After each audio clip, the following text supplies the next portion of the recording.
नमस्कार दोस्तों, स्वागत है आप सबका आज के इस सेशन में।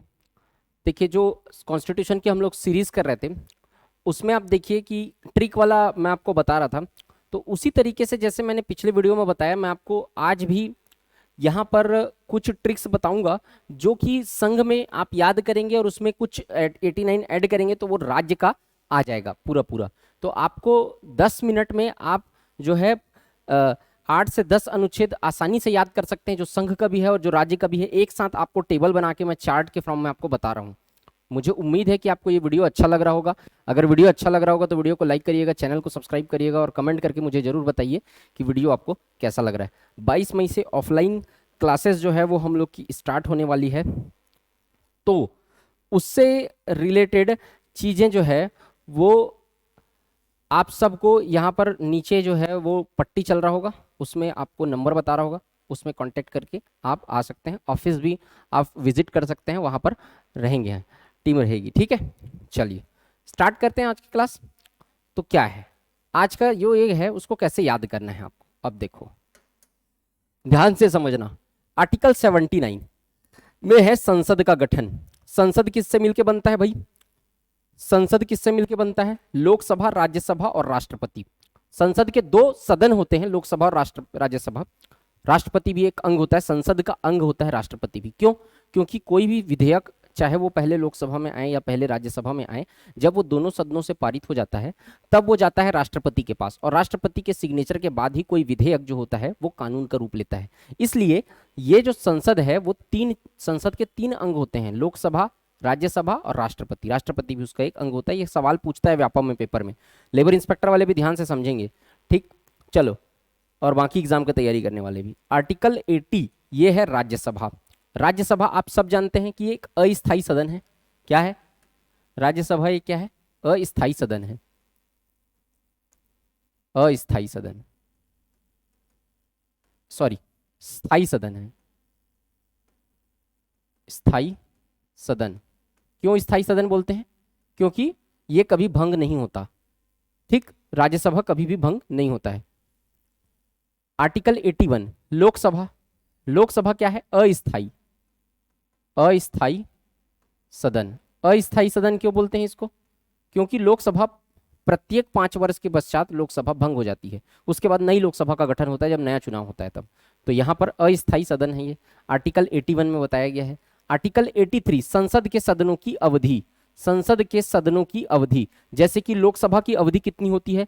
लोकसभा की अवधि कितनी होती है? 5 साल।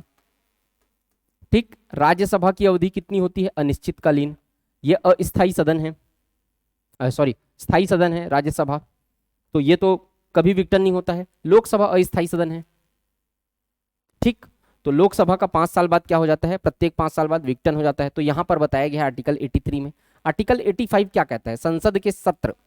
संसद के सत्र, सत्रावसान, लोकसभा का विघटन। तो यहां पर याद रखिएगा, संसद के सत्र। संसद में कितने सत्र होते हैं? तो 3 सत्र होते हैं, बजट सत्र, मानसून सत्र और विंटर यानी शीत सत्र।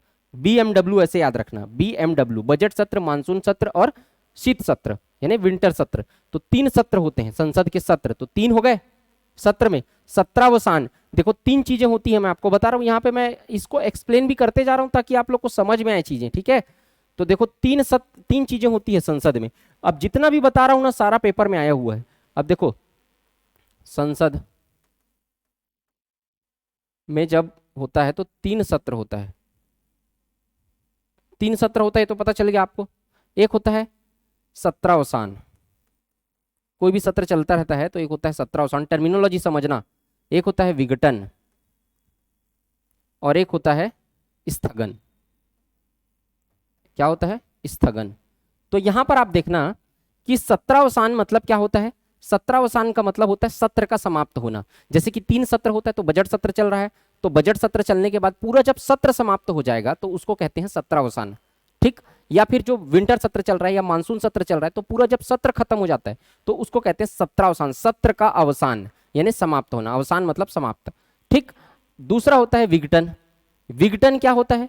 विघटन मतलब लोकसभा का विघटन होना, मतलब समाप्त हो जाना, भंग हो जाना, सरकार ही खत्म हो गई। ठीक, तो लोकसभा का विघटन हो गया, या प्रत्येक 5 वर्ष में लोकसभा का विघटन हो जाता है, जब नया चुनाव होता है तब फिर नया सरकार बैठती है, तो वो विघटन समाप्त हो जाना। स्थगन, स्थगन का मतलब होता है कि कोई कार्यवाही को स्थगित कर देना, जैसे कि आज सत्र चल रहा है, उसका आज पहला दिन है या दूसरा दिन है, तो स्थगित कर देना मतलब 1 दिन, 1 घंटे, 2 घंटे, 4 घंटे, 10 घंटे, 1 दिन, 2 दिन, 3 दिन, 4 दिन, उसके लिए क्या करना, स्थगित कर देना, सस्पेंड कर देना, उसको कहते हैं स्थगन।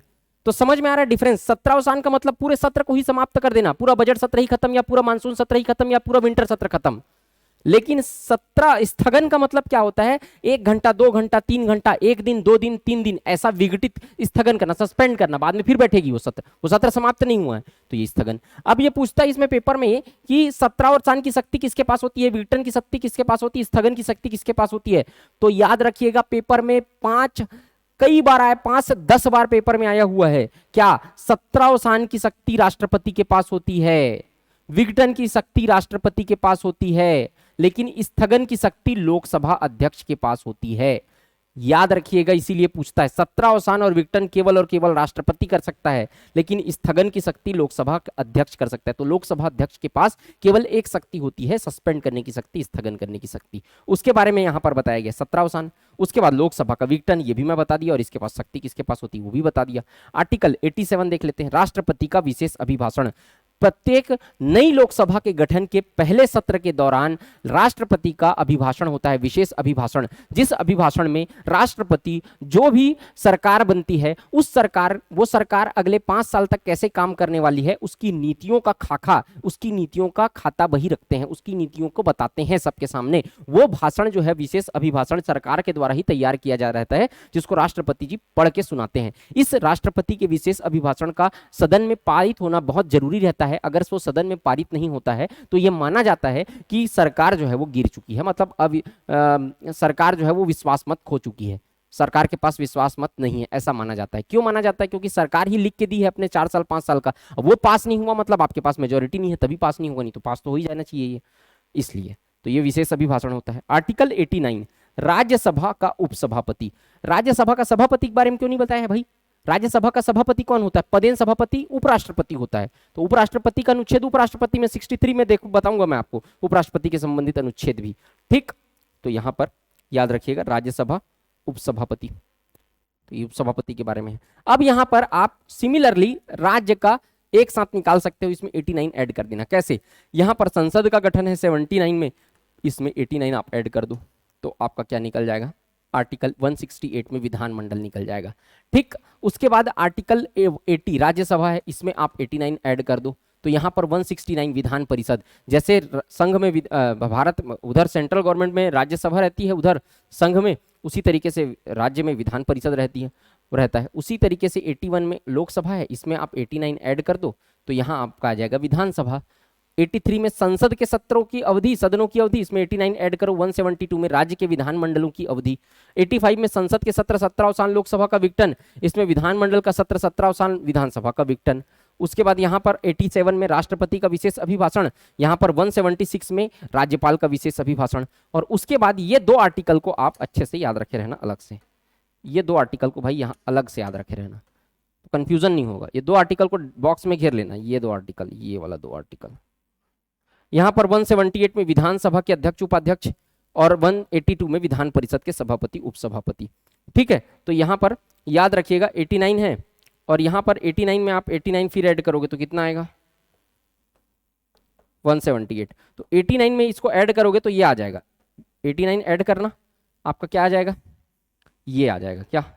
ये। तो यहाँ पर राज्यसभा का उपसभापति बताया गया है, लेकिन यहाँ पर क्या, यहाँ पर जो है विधानसभा के अध्यक्ष और उपाध्यक्ष के बारे में एक ही आर्टिकल में बताया गया है। उसके बाद 182 को विधान परिषद का अलग से याद रख लेना, इसको बस अलग से याद रखना है, बाकी सब इस आर्टिकल में 89 जोड़ने पर ऑलरेडी आ जाएगा। एक साइड का याद रखना, इसको याद मत रखना, कोई जरूरत नहीं है याद रखने का, इसको याद रखना, इसको 89 ऐड कर देना, आ जाएगा सारा। तो मुझे उम्मीद है कि आज की वीडियो से भी आपको बहुत इंपॉर्टेंट इन्फॉर्मेशन मिला होगा और कुछ सीखने के लिए मिला होगा। हर रोज मैं कोशिश कर रहा हूँ कि आप कुछ नया सीखो, आपको आर्टिकल आसानी से याद कर हो सके। किस तरीके से, देखो हर चीज का ट्रिक नहीं होता, हर चीज का आप ट्रिक याद करोगे तो ट्रिक को ही भूल जाओगे वहां जाके। तो पैटर्न याद करो कि कैसे याद करना है। अब इसको याद कर लो लाइन से और इसके बाद ये ऑलरेडी बन जाएगा। तो तरीका होना चाहिए आपके पास चीजों को रिवाइज करने के लिए, एक साथ चीजें कलेक्ट होनी चाहिए आपके पास। वही समय और वही मेहनत आपके लिए मैं कर रहा हूँ, बस इतना ही अंतर है। बाकी याद तो आपको करना ही है। तो मैं उम्मीद करता हूँ कि आप सबकी तैयारी बेहतर चल रही होगी और मैं कुछ एड ऑन कर पा रहा हूँ अपने प्रयास से कॉन्स्टिट्यूशन में, ठीक है, या जो भी सब्जेक्ट मैं ले रहा हूँ उसमें। तो आप बस साथ देते रहिए, इंटरेक्शन बनाए रखिए, बताते चलिए आप कमेंट सेक्शन में कि कमेंट आपको कैसा लग रहा है वीडियो। और मैं ऐसे ही बेहतर तरीके से आपके लिए रोज़ कुछ कुछ सोच रहा हूँ और कुछ बेहतर कर सकूँ उसके लिए कोशिश कर रहा हूँ। तो मिलते हैं नेक्स्ट वीडियो में, अपना ख्याल रखिएगा। तब तक के लिए जय हिंद, वंदे मातरम।